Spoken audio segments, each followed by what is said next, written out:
Hello guys, welcome to the समत्व।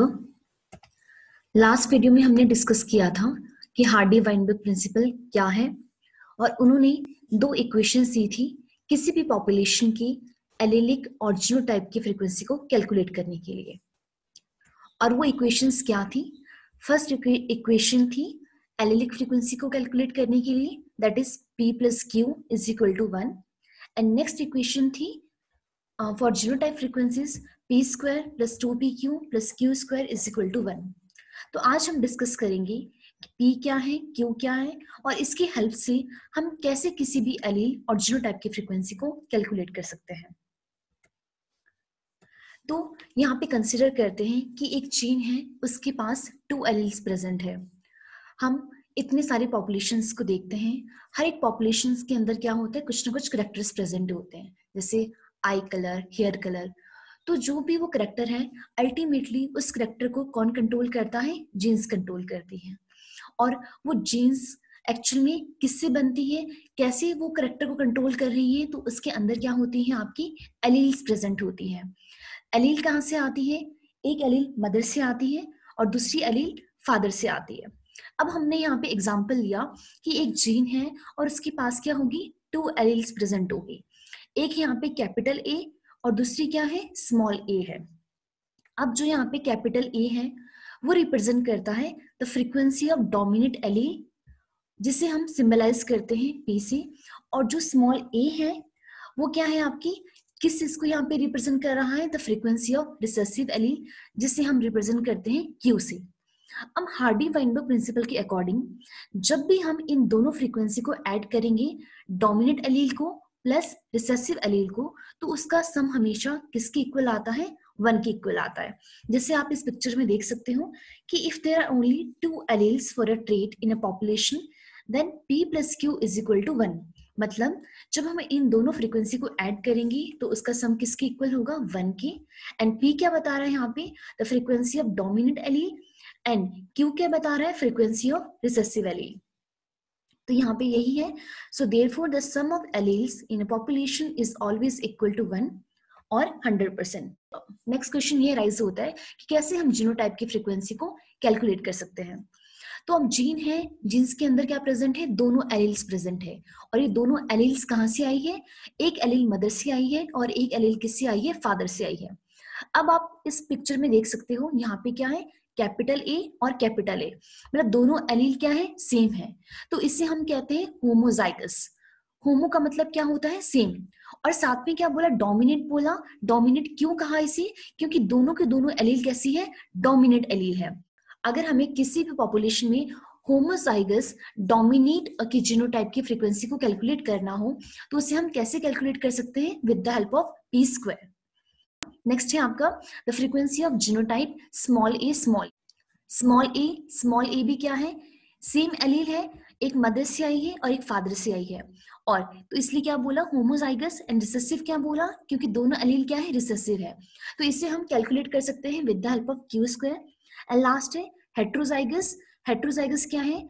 जो दोनों एलील एक मदर से आई है और फादर से आई है वो सेम नहीं है, वो क्या है? डिफरेंट है। हेट्रो मीन्स होता है डिफरेंट। तो उसे हम कैलकुलेट कर सकते हैं with the help of 2pq। तो according to Hardy Weinberg principle जब हम इन तीनों फ्रीक्वेंसी का सम करेंगे तो वो किसके इक्वल आएगा? 1 के इक्वल आएगा। आप यहाँ पे देख सकते हो p square plus 2pq plus q square is equal to 1। अब हम इन दोनों इक्वेशंस को कैसे हम क्वेश्चंस के अंदर पुट करते हैं, कैसे इन इक्वेशंस का यूज करके हम प्रॉब्लम को सॉल्व कर सकते हैं, वो हम डिस्कस करेंगे। और यहाँ पे ये कुछ आपके इंपॉर्टेंट फॉर्मूलाज हैं जिनका हम यूज करते हैं हार्डी वाइनबर्ग प्रिंसिपल के क्वेश्चंस को सॉल्व करने के लिए। जैसे आप यहाँ पे देख सकते हो एफ ए क्या बता रहा है हमें? The frequency of dominant allele ए। और एफ स्मॉल ए क्या बता रहा है? The frequency of recessive allele ए। और यहाँ पे एफ कैपिटल ए क्या बता रहा है? The frequency of homozygous dominant A. मतलब अगर हमें कोई भी क्वेश्चन दिया है और उस क्वेश्चन में हमें होमोजाइगस डोमिनेट की फ्रीक्वेंसी दी हुई है और साथ में हेट्रोजाइगस की फ्रीक्वेंसी भी हमें दी है, अब हमें उसके थ्रू किसकी फ्रीक्वेंसी को फाइंड करना है? डोमिनेंट एलील की या रिसेसिव एलील की। तो इजिली हम क्या कर सकते हैं? इस इक्वेशन के थ्रू हम उसको कैलकुलेट कर सकते हैं। अब हम यहाँ पे कुछ क्वेश्चन डिस्कस कर लेते हैं।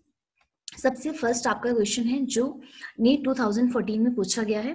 क्वेश्चन क्या कह रहा है, in a population of 1000 individuals 360 belongs to genotype capital A, 480 belongs to capital A small a and the remaining belongs to 160 to small ए.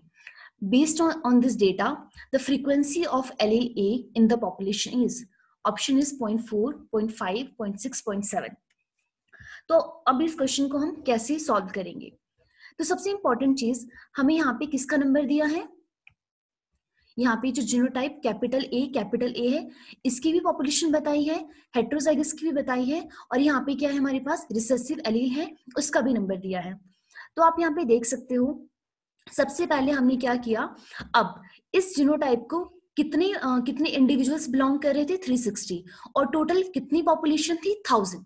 तो इसकी फ्रीक्वेंसी हमने निकाल दी 0.36. उसके बाद हेट्रोजाइगस की फ्रीक्वेंसी को कैसे कैलकुलेट करेंगे, कितने इंडिविजुअल्स थे उस पर्टिकुलर जीनोटाइप के, 480.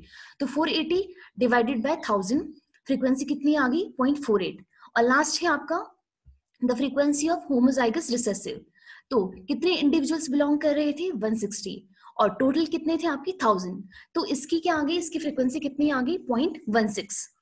तो हमने हार्डी वाइनबर्ग प्रिंसिपल ने क्या बोला था कि जब हम इन तीनों फ्रीक्वेंसी को ऐड करेंगे तो उसका सम किसके इक्वल आता है, 1 के इक्वल आता है. अगर आप इन तीनों को सम कर रहे हो तो वो किसके इक्वल होगा, आपका 1 के इक्वल होगा. अब आप यहाँ पे देख सकते हो. अब लेकिन यहाँ पे क्वेश्चन में किसकी फ्रीक्वेंसी पूछी है, the frequency of allele A in the population. उसका फॉर्मूला क्या है, ये फॉर्मूला है. अब यहाँ पे हमने फ्रीक्वेंसी जो थी आपकी होमोजाइगस डोमिनेट, वो हमें मिल गई है 0.36, और साथ में किसकी है, हेट्रोजाइगस की फ्रीक्वेंसी क्या है, 0.48. तो उसको हम यहाँ पे फॉर्मूलाज में पुट करेंगे और हमारे पास आंसर आ गया है 0.6. तो इस केस में अगर 0.6 किसकी फ्रीक्वेंसी बता रहा है, डोमिनेंट एलील ए की, तो ऑब्वियस सी बात है, अगर हमसे यहाँ पे क्वेश्चन में पूछा होता the frequency of allele small in the population, तो उसका आंसर क्या होता, 0.4. क्यों? क्योंकि हार्डी वाइनबर्ग प्रिंसिपल क्या कहता है कि जब हम दोनों एलील का सम करते हैं वो किसके इक्वल आता है, 1 के इक्वल आता है. नेक्स्ट क्वेश्चन है जो एम्स 2014 में पूछा गया है, और क्वेश्चन क्या कह रहा है, at a particular locus the frequency of A allele is 0.6 and that of A is 0.4. What would be the frequency of heterozygote in a randomly mating population of equilibrium?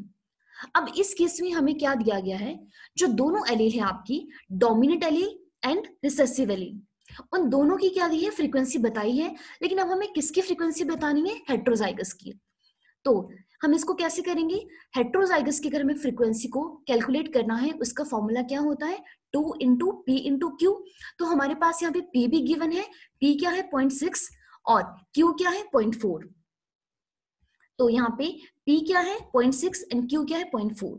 तो हेट्रोजाइगस का formula क्या होता है, 2 into P into Q.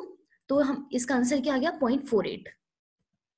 और last question है आपका जो NEET 2019 में पूछा गया है. क्वेश्चन क्या है, a gene locus has 2 alleles A and small a. If the frequency of dominant allele A is 0.4, then what will be the frequency of homozygous dominant, heterozygous and homozygous recessive individuals in the population? अब हमें यहाँ पे सिर्फ एक allele की frequency दी गई है. कौन सी एलील की फ्रीक्वेंसी दी है, डोमिनेंट एलील की. सबसे पहले अब हमें क्या निकालना पड़ेगा, यहाँ पे जो आपकी रिसेसिव एलील है स्मॉल ए, उसकी फ्रीक्वेंसी को हम कैलकुलेट करेंगे.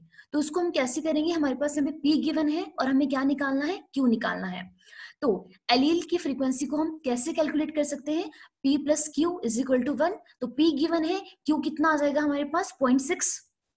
तो क्यू आ गया 0.6. अब हमें इस डेटा से क्या निकालना है, आपके पास homozygous dominate, heterozygous and homozygous recessive. तो सबसे पहले होमोजाइगस डोमिनेट को निकालने का फॉर्मूला क्या है, पी स्क्वायर. तो पी कितना है यहाँ पे 0.4, तो 0.4 इंटू 0.4 कितना हो गया 0.16. उसके बाद क्या है हेट्रोजाइगस. तो हेट्रोजाइगस को कैसे कैलकुलेट कर सकते हैं, 2 इंटू पी इंटू क्यू. तो पी कितना है 0.4 एंड क्यू कितना है 0.6. आंसर आ गया 0.48. लास्ट है the frequency of genotype small a मतलब होमोजाइगस रिसेसिव. तो क्यू स्क्वायर इसका फॉर्मूला होता है, तो क्यू कितना है यहाँ पे 0.6 है, तो 0.6 इंटू 0.6 इज इक्वल टू 0.36। तो ये थे आपके कुछ क्वेश्चंस। इस वीडियो में इतना ही। Thank you.